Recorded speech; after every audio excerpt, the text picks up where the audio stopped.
Everyone, welcome to my channel Envirotricks. मैं हूं doctor Savita कलशन और आज हम स्टार्ट करने वाले हैं part 3 of HTET PYQ series.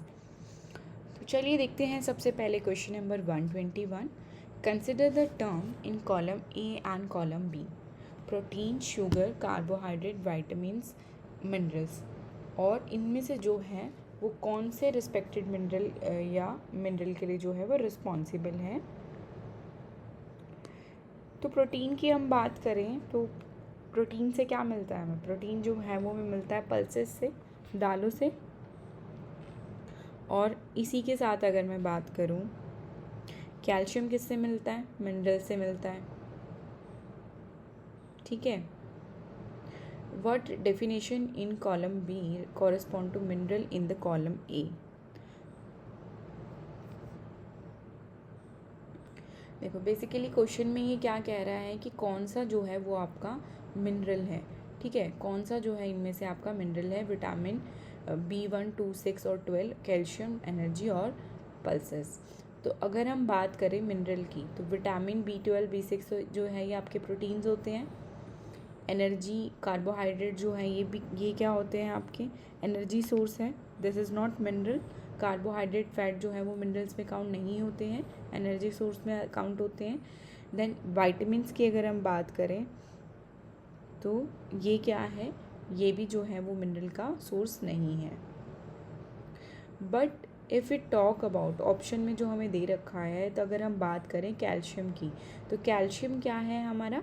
Calcium जो वो है एक आपका एसेंशियल मिनरल है जो हमें हमारे स्ट्रॉन्ग बोन और टीथ और नर्वस फंक्शन के लिए जो बहुत ही इंपॉर्टेंट रोल प्ले करता है। तो आपका 121 का करेक्ट आंसर क्या होगा? Option number 2। The next question देख लेते हैं। Which of the following component of air is present in the largest amount of atmosphere? देखो, एयर में एयर क्या होता है? It is the mixture of gases. Previous जो एचटेट सीरीज़ मैंने कराई थी पार्ट 2 में, मैंने इससे रिलेटेड एक क्वेश्चन भी आया हुआ था आपको एचटेट में। तो मैंने ये क्वेश्चन बताया था, व्हाट इज़, उन्होंने पूछ रखा था what is air? Air is the mixture of gases. तो सबसे ज़्यादा कंसनट्रेशन में क्या प्रेजेंट होता है? That is nitrogen, N2, oxygen, ठीक है, O2, water vapour, carbon dioxide. इनमें से सबसे ज़्यादा कंसनट्रेशन में जो प्रेजेंट होता है वो है आपका नाइट्रोजन, दैट इज़ 78%, और 78% जो है आपका नाइट्रोजन हवा में प्रेजेंट है। ठीक है, वायुमंडल में प्रेजेंट है। तो करेक्ट आंसर क्या है 122 का? Option number 1। Which teaching approach is most effective in EVS to encourage critical thinking and inquiry based learning? इनमें से कौन सी अप्रोच जो है वो EVS को पढ़ाने के लिए शिक्षण दृष्टिकोण से प्रभावी है?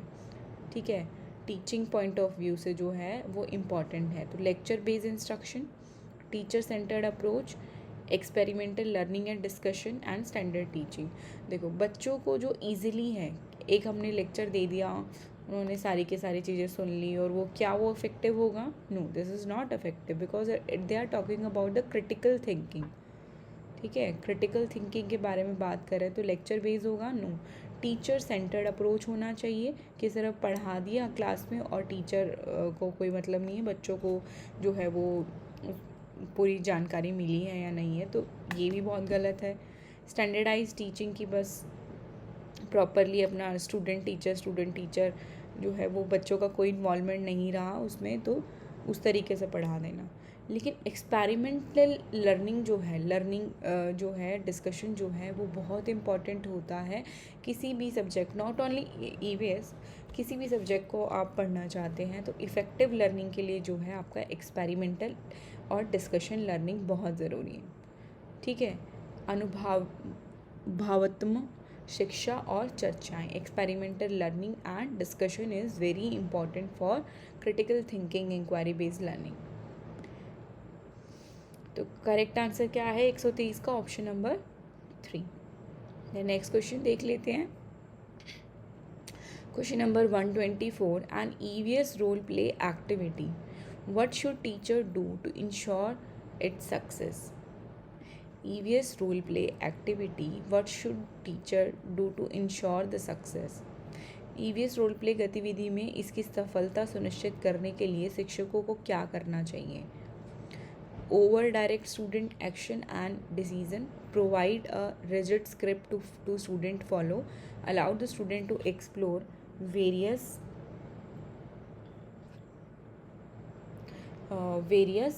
Role and make their own decision, discourage the student from participating. तो सबसे पहले अगर हम बात करें, over direct student action and decision जो है ये क्या करता है, लिमिट कर देता है आपकी क्रिटिकल थिंकिंग को। क्या कर देता है? लिमिट कर देता है आपकी क्रिटिकल थिंकिंग को। तो ये ऑप्शन जो है ये भी गलत होगा। देन अगर हम नेक्स्ट देखें, provide a rigid script student and follow, it reduce the flexibility and engagement. बच्चों की जो फ्लेक्सिबिलिटी है, रिजिड स्क्रिप्ट पे अगर बेस्ड हो जाएगा तो फ्लेक्सिबिलिटी जो है वो कम हो जाएगी। ठीक है, बच्चे जो हैं वो ज़्यादा इंगेज नहीं करेंगे आपके लेक्चर में। तो ये भी क्या है, आपका ऑप्शन गलत हो जाएगा। But allow student to explore various role. ठीक है, स्टूडेंट को अगर हम एक्सप्लोर करने के लिए दे दिए, अपने अपने रोल्स जो हैं वो आप देखें और मेक देयर ऑन डिसीजन, और उसी के बेसिस पे आप डिसीजन लेके आपको वाटर प्रोटेक्ट करना है, लाइट प्रोटेक्ट करनी है, सेव करना है, वाटर क्वालिटी को जो है वो मेंटेन करना है। तो बच्चों को अगर हम छोटे छोटे रोल प्लेज अगर हम खुद से दे देते हैं, उनको खुद से सोचने देंगे, तो वो क्या होगा, एक इफेक्टिव वे होगा। तो इसीलिए आपका ऑप्शन नंबर 3 जो है वो करेक्ट आंसर है क्वेश्चन नंबर 123 का, कि छात्राओं को विभिन्न भूमिकाएं तलाशने अपने निर्णय स्वयं लेने के लिए अनुमति देना चाहिए, ताकि जो है EVS का रोल प्ले गतिविधि जो है वो ज़्यादा से ज़्यादा सफल हो, सक्सेसफुल हो। द नेक्स्ट क्वेश्चन देख लेते हैं, question number 125, which of the following vitamins is not correctly match. इनमें से कौन सा जो है वो करेक्टली मैच नहीं है? तो विटामिन C से स्कर्वी होता है, ये ठीक है। विटामिन D से रिकेट होता है, ये भी ठीक है। इसमें क्या स्कर्वी में क्या होता है, आपका ब्लीडिंग गम्स और वीकनेस कॉज होती है। विटामिन D रिकेट की अगर हम बात करें तो रिकेट में क्या होता है, रिकेट में आपका बच्चों की जो हड्डियां हैं वो कमज़ोर हो जाती हैं विटामिन D की डेफिशिएंसी की वजह से। और विटामिन A की अगर हम बात करें तो नाइट ब्लाइंडनेस कॉज होता है, ये भी ठीक है। बट विटामिन K जो है, क्या वो ट्यूबरक्लोसिस कॉज करता है? No, this is not cause by tuberculosis. Tuberculosis जो है वो एयरबोर्न डिजीज़ है। This is not cause by the deficiency of vitamin K। Tuberculosis जो है वो किसकी वजह से कॉज होता है, वो बैक्टीरियल इन्फेक्शन की वजह से कॉज होता है। तो विटामिन A जो है उसका सही आंसर क्या होगा, K का जो आंसर होगा, ये विटामिन K की ज़रूरत होती है हमें ब्लड क्लोटिंग के लिए। ठीक है, विटामिन K का जो ज़रूरत होती है किसके लिए, ब्लड क्लोटिंग के लिए। तो नॉट पूछा था, तो सही आंसर क्या होगा, ऑप्शन नंबर 4 विटामिन K श्रेय रो। देन नेक्स्ट क्वेश्चन देख लेते हैं, why are many thermal power plant typically setup near the coal और ऑयल फील्ड। बहुत जो many thermal plant power typically setup in near coal और ऑयल फील्ड के near by ही क्यों लगाए जाते हैं थर्मल पावर प्लांट्स, क्यों लगाए जाते हैं? ऑप्शन देख लेते हैं, to reduce the air pollution from the burning of fossil fuel. No, thermal power plant में हम कोल यूज़ करते हैं तो बर्निंग होगा, ऑब्वियस सी बात है, तो फॉसिल फ्यूल एयर पोल्यूशन भी कॉज होगा। क्या ये रिड्यूस कर रहा है? नो, ये क्या कर रहा है, इन्हांस कर रहा है, बढ़ा रहा है। To improve the efficiency of electrical transmission, to minimize the need of water in power generation, to transport the coal और पेट्रोलियम मोर इजीली। ये क्या ये मिनिमाइज करता है नीड ऑफ वाटर को पावर जनरेशन में? No, this is not. और ना ही आपका इम्प्रूव करता है किसी भी एफिशिएंसी ट्रांसमिटेंस को। तो करेक्ट आंसर क्या होगा इसमें, कि सिर्फ और सिर्फ जो है अपना ट्रांसपोर्ट से रिलेटेड जो है वो कोयला या पेट्रोलियम का अधिक आसानी परिवहन करना जो है वो ईज़िली पॉसिबल हो सके, ईज़िली ट्रांसपोर्ट हो सके, इसीलिए हम उसको क्या लगाते हैं, थर्मल पावर प्लांट जो है हमारे विद्युत संयंत्र आमतौर जो है वो कहाँ लगाते हैं, वो आपके nearby coal and oil field. तो करेक्ट आंसर क्या है क्वेश्चन नंबर 126 का, option number 4। The next question देख लेते हैं, question number 127, which of the following material is not typically derive from wood obtain from forest. इनमें से कौन सा जो है वो मटेरियल डायरेक्टली डिराइव नहीं है आपके वुड से? पेपर भी होगा, मैच स्टिक्स भी हैं, प्लेवुड भी हैं, लेकिन थर्माकोल जो है वो नहीं है। तो करेक्ट आंसर क्या है आपका? Option number 2।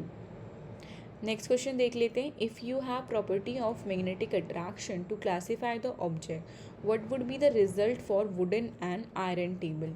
यदि आप वस्तुओं को वर्गीकृत करने के लिए चुंबकीय आरक्षण को गुण का उपयोग करते हैं तो लकड़ी और लोहे के मेज़ों के लिए परिणाम क्या होगा? तो इसका करेक्ट आंसर क्या है आपका? क्या होगा इसका correct answer? Option number 3, the wooden and iron table would belong a different group.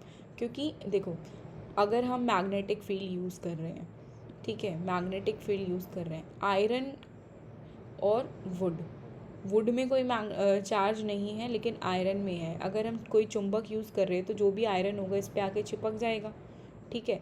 और वुड जो है, क्या वो चिपक सकता है इस पे आके? नो, क्योंकि ये जो है वो दोनों के दोनों क्या है, डिफरेंट ग्रुप से बिलोंग करते हैं, अलग अलग समूहों में से बिलोंग करते हैं, इसीलिए जो है इनका एक्सट्रैक्शन एक साथ ईजी नहीं है। तो करेक्ट आंसर क्या है आपका? Option number 3। क्वेश्चंस बहुत इजी हैं अगर आप अच्छे से पढ़ेंगे तो इनको, लेकिन आप बहुत लॉजिकली जो है इनको सॉल्व कर सकते हैं। बट देखने में जो लग रहा है ये कि बहुत बड़े बड़े क्वेश्चन हैं, स्टेटमेंट्स दे रखी हैं, बट ये बहुत ही इजी क्वेश्चन है। जो अगर आप अच्छे से स्टेटमेंट को रीड करना बहुत ज़रूरी है इन क्वेश्चन को सॉल्व करने के लिए। द नेक्स्ट क्वेश्चन देख लेते हैं। Which environmental awareness day is observed in 21 March? तो 21 मार्च को क्या मनाया जाता है? 21 मार्च को हम मनाते हैं वर्ल्ड फॉरेस्ट डे। क्या मनाते हैं? World forest day. और भोपाल गैस ट्रेजेडी डे जो है आपका कब सेलिब्रेट करते हैं? 2 दिसंबर को। वर्ल्ड वेटलैंड जो डे है वो कब सेलिब्रेट करते हैं? 2 फरवरी को।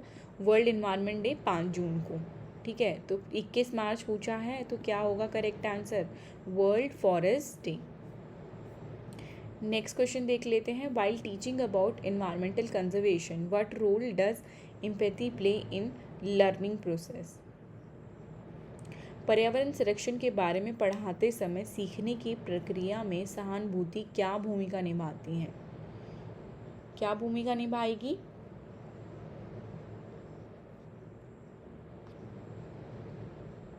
तो पहला क्वेश्चन क्या है? Empathy is not relevant to EVS teaching. No, this is relevant to EVS teaching. Empathy hinders the objective analysis of environmental problem. Empathy hinders the objective analysis of environmental problem. No, empathy enhances the understanding, not hinder the analysis. Empathy जो है वो understand करने में help करती है, ना कि आपके हिंडर करने में। सहानुभूति, एम्पैथी मतलब क्या होती है? सहानुभूति होती है, ठीक है। अगर हम किसी को सहानुभूति देंगे पढ़ाते समय तो रिलेवेंट टू ईवीएस टीचिंग, क्या वो रिलेवेंट टू ईवीएस टीचिंग है? येस, दिस इज रिलेवेंट, ठीक है। सहानुभूति दे के हम पढ़ाएंगे कि देखो ऐसा होना चाहिए, ऐसे प्रोटेक्ट करना चाहिए, ऐसे कंजर्वेशन करना चाहिए, तो वो बहुत अच्छे से बच्चों को इजीली अंडरस्टैंडेबल होगा, ठीक है। देन हम बात करेंगे empathy discourage the student from taking action. क्या डिस्करेज करती है? नो, ये एनकरेज करती हैं कि अगर हम प्लांट्स को प्रोटेक्ट करेंगे, प्लांट जो है वो भी एक लिविंग ऑर्गेनिज्म है, आपका एनिमल्स जो हैं वो लिविंग ऑर्गेनिज्म है, तो हम किसी की जान नहीं ले सकते, हम उनको प्रोटेक्ट करना चाहिए। अगर हम इस तरीके से बच्चों को इनकरेज करेंगे तो स्टूडेंट क्या है वो एक्शन लेंगे प्रोटेक्ट करने में, ठीक है। Empathy is essential for understanding the perspective of all stakeholder in environmental issue. ये हमारी हेल्प करता है environmental issues को जानने के लिए, समझने के लिए। Yes, this is correct option. तो क्वेश्चन नंबर 130 का करेक्ट आंसर क्या होगा? Option number 4। Then next question देख लेते हैं। Which of the following source of water is most likely to be closely related to the concept of family member in term of water sources? कौन सा जो है इनमें से फैमिली मेम्बर का रोल प्ले करता है वाटर सोर्सेज में? River, pond, sea, well. Option क्या दे रखे हैं, रिवर, पॉन्ड, सी वेल। तो आपका करेक्ट आंसर क्या होगा, वेल। क्योंकि परिवार के सदस्य जो हैं वो सबसे ज़्यादा जो है प्रीवियस टाइम में, आपके एंशियंट टाइम में जो जुड़े रहते थे वो किससे जुड़े रहते थे, एक वेल से। कि बहुत सारे लोग जो हैं वो ग्रुप में एक कुएं पे जाते थे, पानी लेकर आते थे। तो इसी तरीके से जो था वो आपका परिवार के सदस्य किन चीज़ों से, किन अवधारणाओं से जुड़े हुए थे, किन कंसेप्ट से जुड़े हुए थे, वो जुड़े हुए थे वेल से। ठीक है, तो करेक्ट आंसर क्या है, option number 4, well. Next question देख लेते हैं, how can a teacher adapt EVS teaching to address the unique environmental challenges and opportunity to different region. To adapt the EVS teaching to address the unique environmental challenge, unique environmental challenges को हम कैसे जो है वो जान सकते हैं। तो क्वेश्चन ऑप्शन देखते हैं, by using the fit of all approach to environmental education, no, this is not the effective way. Next question option देख लेते हैं, by ignoring the regional differences to maintain the consistency in curriculum. Ignoring the regional, तो regional differences को हम ignore कर दें to maintain the consistency in curriculum, no, this is not correct. By incorporating the local context case studies and involving the student in local environmental issues. मैंने बताया था कि उनको केस स्टडीज़ बताएंगे रिलेटेड, कि वहाँ पर भूकंप आया था, इतने लोग जो हैं मरे। जैसे भोपाल के ट्रेजेडी का अगर एग्जाम्पल देंगे कि ह्यूमन एक्टिविटीज़ की वजह से जो है वो किसी भी अनबैलेंस डिज़ास्टर की वजह से भोपाल गैस ट्रेजेडी कॉज हुई थी। तो कोई भी अगर हम केस स्टडी जो है उनको अगर बताते हैं तो उस तरीके से बच्चे जो है वो ज़्यादा से ज़्यादा इंकरेज होंगे। तो ऑप्शन नंबर 3 जो है आपका, ऑप्शन नंबर 3 जो है वो क्या है आपका, करेक्ट आंसर है, टू एनकरेज द स्टूडेंट और involving the student in local environmental issues. Then next देख लेते हैं question number 133। When choosing a source of energy for a given situation, which factor influence the decision most? सबसे ज़्यादा जो है वो decision most में आपको हिंडर करेगा, वो कौन सा ऑप्शन है? इन्वायरमेंटल डैमेजेस जो है वो कॉज बाय द सोर्सेज, ये भी ठीक है। The case of extracting energy from the source, the ease of extracting energy from the source, technology efficiency और इकोनॉमिक ऑफ एनर्जी एक्सट्रैक्शन। देखो आपके ऑप्शन जो हैं वो सारे के सारे करेक्ट हैं, क्योंकि इकोनॉमिक एनर्जी एक्सट्रैक्शन जो है वो क्रूशियल है आपके कॉस्ट ऑफन से, अगर हम देखें कॉस्ट पर्सपेक्टिव से देखें। टेक्नोलॉजी एफिशिएंसी की बात करें तो ये भी बहुत यूज़फुल है, और ईज़ ऑफ एक्सट्रैक्टिंग एनर्जी की अगर हम बात करें तो ये क्या है, मैटर फॉर फिजिबिलिटी के लिए भी ये बहुत ज़रूरी है। आपका करेक्ट ऑल दी अबव जो है वो करेक्ट है, लेकिन इनमें से एक बताना है तो सबसे जो रिलेवेंट है वो आया है आपका ऑप्शन नंबर 4, ऊर्जा निष्कर्षण का अर्थशास्त्र। तो क्या है आपका option number 4 is the correct answer. Then next question देख लेते हैं, what is the term of variety of life on earth including all species, plant, animal, micro organism, this is known as biodiversity. तो पौधों, जानवरों और सूक्ष्म जीवों को सभी प्रजातियां सहित पृथ्वी पर जीवन की विविधता जो है, ये वर्ड जहाँ पर आएगा दैट इज़ रिलेटेड टू जैव विविधता या फिर बायोडाइवर्सिटी। ठीक है, variety of life on earth is known as biodiversity. The next question देख लेते हैं, 10% law of energy transfer in given by Lindeman in the year, कौन से ईयर में जो है ये पब्लिश किया था, ट्रांसफ़र ऑफ एनर्जी। ठीक है, तो ये आया था आपका 1942 में। कब आया था, 1942 में। This is the 10% law of energy. तो ये क्या बताता है हमें, 10% लॉ ऑफ एनर्जी बताता है। लिंडमैन ने जो दिया था वो उसको दिया था 1942 में, कि एक ट्रॉपिक लेवल से दूसरे ट्रॉपिक लेवल पे जब पे मूव करते हैं तो 10% लॉस ऑफ एनर्जी होता है आपका। कितना लॉस ऑफ एनर्जी होता है, 10%। तो करेक्ट आंसर क्या है, ऑप्शन नंबर 2। नेक्स्ट क्वेश्चन देख लेते हैं, how can the concept of appreciating different food preferences by applied in daily life promote harmony and understanding. इनमें से क्या ऑप्शन जो है वो आपका करेक्ट होगा, daily life promote harmony and understanding के लिए जो है वो ऑप्शन नंबर 2 आपका जो है वो करेक्ट होगा। By exploring and sharing the different cuisines and respecting the food choices. ठीक है, हमें क्या करना चाहिए, विभिन्न व्यंजनों की खोज और साझा करके, दूसरों के भोजन विकल्पों को समान करके। ठीक है, तो ऑप्शन नंबर 2 जो है आपका करेक्ट आंसर है। नेक्स्ट क्वेश्चन क्या कह रहा है, what is the primary sensor experience prescribe when moving through the thick forest on the way of school. School के रास्ते में घने जंगल से गुजरते समय वर्णित प्राथमिक संवेदी अनुभव क्या है। तो वो आपका क्या होगा, क्या हमें सुनने को मिलेगा, bright sunlight filtering through the tree, complete silence with no natural sound, the rust no natural sound बोल दिया, the rustling of leave under foot, no, the sound of various bird and creature. जब हम जंगल के आसपास से निकलेंगे तो क्या हमें सुनने को मिलेगा, the sound of various bird and creature, विभिन्न पक्षियों और प्राणियों की आवाज़ें। नेक्स्ट क्वेश्चन देख लेते हैं, what are the main categories of impurity found in sewerage. कौन सी जो है वो मेन कैटेगरी है जो इम्प्योरिटी फाउंड होती है आपके सीवेज वेस्ट वाटर में। तो सीवेज वेस्ट वाटर में जो है आपका ऑर्गेनिक और इनऑर्गेनिक इम्प्योरिटीज़ जो है वो प्रेजेंट होती हैं, कार्बोनिक और अकार्बोनिक शुद्धियाँ जो है वो प्रेजेंट होती हैं। नेक्स्ट क्वेश्चन देख लेते हैं, in context of EVS teaching what does scaffolding refer to. मापन का तात्पर्य क्या है, ईवीएस शिक्षण के संदर्भ में मापन का तात्पर्य क्या है। प्रोवाइडिंग एक्सेसिव टू स्टूडेंट,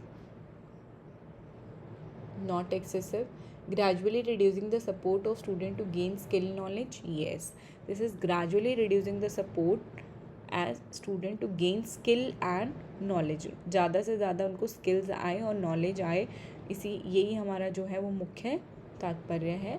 तो ऑप्शन नंबर 2 जो है वो करेक्ट आंसर है।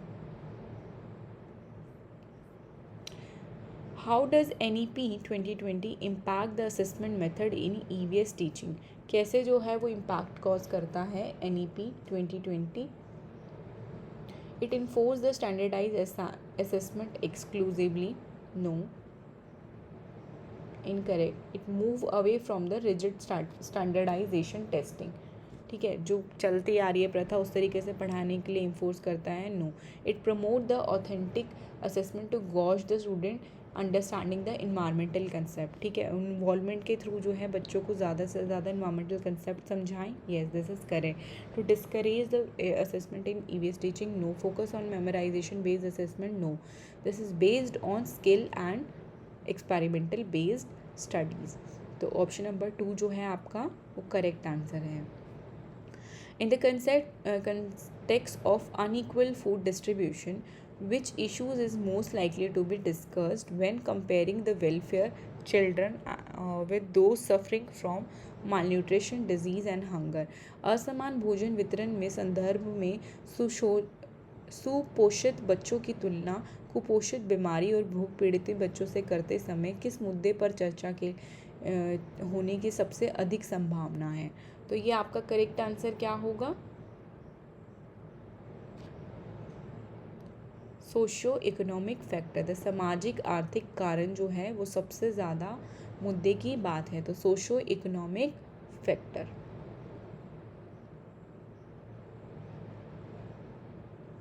बिकॉज सोशो इकोनॉमिक फैक्टर जो है वो हमारा डील करता है आपका पॉवर्टी पे, भुखमरी पे, लैक ऑफ एजुकेशन पे और इनइक्वालिटी पे।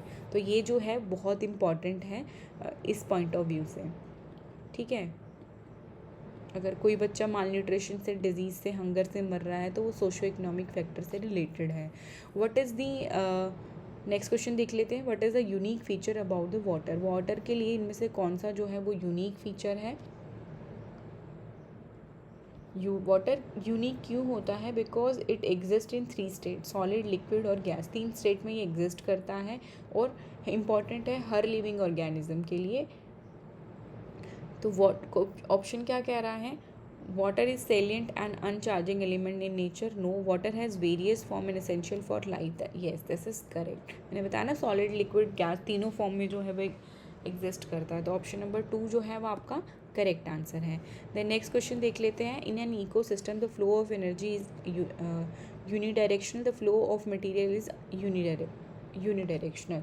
तो आपका करेक्ट आंसर क्या होगा? द फ्लो ऑफ एनर्जी जो है वो यूनिडायरेक्शनल होती है इकोसिस्टम में। ठीक है, ये बात ठीक है कि सनलाइट आई, सनलाइट को कैप्चर किया प्लांट्स ने कैप्चर करने के बाद through the transfer of food chain और ट्रॉपिक लेवल जो है वो एक जनरेशन से, एक ट्रॉपिक से दूसरे ट्रॉपिक लेवल पे जो है वो पास ऑन हो जाएगी। तो ये यूनिडायरेक्शनल है। Yes, this is correct. The flow of material is unidirectional. क्या मटेरियल फ्लो भी यूनिडायरेक्शनल है? जैसे कि आपके कार्बन है, नाइट्रोजन है, वाटर है, ये साइकिल के थ्रू जो है वो मूव करते हैं। ठीक है, क्या हमारे फ्लो ऑफ मटेरियल भी यूनिडायरेक्शनल है? No, this is not unidirectional. Next option क्या है? The flow of material is cyclic. क्या है ये? साइक्लिक है। जैसे कि हमारी नाइट्रोजन साइकिल है, कार्बन साइकिल है, फॉस्फोरस साइकिल है, उसके थ्रू जो है आपके मटेरियल जो है वो फ्लो करते हैं, एक साइकिल में फ्लो करते हैं। तो करेक्ट ऑप्शन क्या है आपका? 3। तो इसमें से हम देखेंगे करेक्ट आंसर क्या होगा? Option number 1 and 3। तो 4 is the correct answer. Next देख लेते हैं। What is the significance field in visit in practical activities in EVS teaching? They are not recommended due to logical challenges. They provide the student with hand-on experience and deeper the understanding of environmental concept. They should be limited to theoretical discussion and they are only useful for advanced learner. तो ये क्या provide कराता है हमें? Provide the student with hand on experience and deeper understanding of environmental concept. तो EVS हमें की जो प्रैक्टिकल एक्टिविटी है हमें प्रोवाइड कराती हैं हैंड ऑन एक्सपीरियंस, हमें साथ के साथ एक्सपीरियंस प्रोवाइड कराती हैं और डीपर अंडरस्टैंडिंग देती है एनवायरमेंटल कंसेप्ट बेसिस पर। ठीक है, छात्राओं को व्यवहारिक अनुभव और पर्यावरणीय अवधारणाओं को गहरी समझ प्रदान करते हैं क्या? ईवीएस की गतिविधियाँ। तो ऑप्शन नंबर 2 जो है वो आपका करेक्ट आंसर है। नेक्स्ट क्वेश्चन देख लेते हैं। What concept is introduce in relation to natural process such as cloud formation, rain and creation of fresh water? तो आपका करेक्ट आंसर क्या होगा? Saturation and super saturation solution जो है हम यूज़ करते हैं for the to understand the concept of cloud formation and rain formation. Next देख लेते हैं। How can you teacher exclusively integrated indigenous knowledge perspective into the EVS teaching? ठीक है, शिक्षण ईवीएस शिक्षण के स्वदेशी ज्ञान और दृष्टिकोण को समग्र रूप से कैसे एकीकृत कर सकते हैं?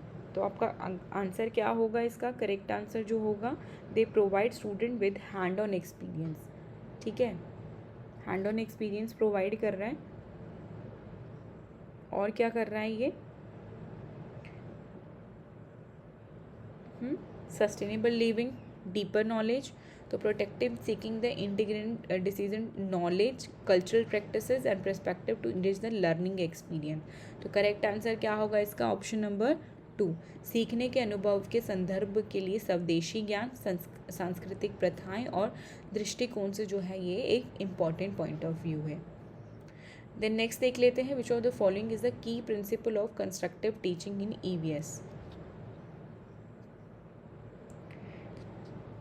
कंस्ट्रक्टिव टीचिंग के लिए हमेशा जो है वो आपका एक्टिव इंगेजमेंट इन प्रॉब्लम सॉल्विंग एक्सप्लोरेशन जो है वो ज़्यादा होना चाहिए। समस्याओं का समाधान और अवशेषण के सक्रिय संलग्नता को जो है ये इंपॉर्टेंट रोल प्ले करता है। तो आपका 147 का करेक्ट आंसर क्या है? Option number 3।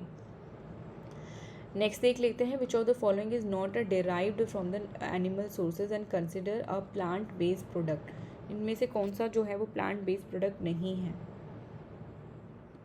नॉट।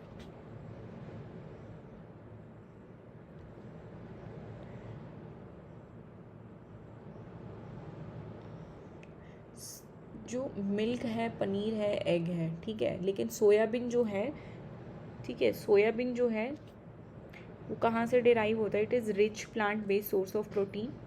ठीक है, वेजिटेरियन सोर्स ऑफ प्रोटीन है। बट ये देखो रेस्ट ऑफ जो ऑप्शन है वो आपके एनिमल्स रिलेटेड है, मिल्क, पनीर और एग। तो आपका यहाँ पे क्या है? एलिमिनेशन पॉइंट ऑफ व्यू से अगर हम इस क्वेश्चन को जो है वो हम सॉल्व कर सकते हैं। तो 148 का करेक्ट आंसर क्या है? Option number 2। नेक्स्ट देख लेते हैं, the context of NEP 2020, what is the role of experimental learning in the EVS teaching? The experimental learning is discourage the EVS teaching? No. Experimental learning is only relevant to science subject. Experimental learning is encourage the integral or of EVS teaching. Experimental learning is limited to the classroom discussion? No. तो इसका correct answer क्या होगा? Experimental learning is encourage the integral EVS teaching. तो correct answer क्या होगा? Option number 3। Next देख लेते हैं, while identifying the feature of leave which of the following sense is more relevant? इनमें से कौन सा जो है वो सेंस जो सबसे ज़्यादा रिवलेंट होगा अगर हमें टीचिंग को पढ़ना है? तो साइट वाला जो व्यू है हमारा सबसे ज़्यादा इम्पॉर्टेंट होगा। दृष्टि जो है वो बहुत इम्पॉर्टेंट होगी कि हमारे आसपास कितनी गंदगी फैली है, लाइट ऑन है तो हमें स्विच ऑफ करना चाहिए, ठीक है। और इसी के साथ कि आपका पोल्यूशन जो हम कॉज कर रहे हैं, एयर पोल्यूशन है, वाटर पोल्यूशन, हम ईजिली देख सकते हैं, ठीक है। तो मोस्ट रिवलेंट सेंस ऑर्गन जो है वो आपका क्या है? दृष्टि या फिर साइट। तो इसी के साथ आज का सेशन हम कंप्लीट करते हैं। अगर वीडियो पसंद आए तो please like share and subscribe ज़रूर करें। Thank you so much.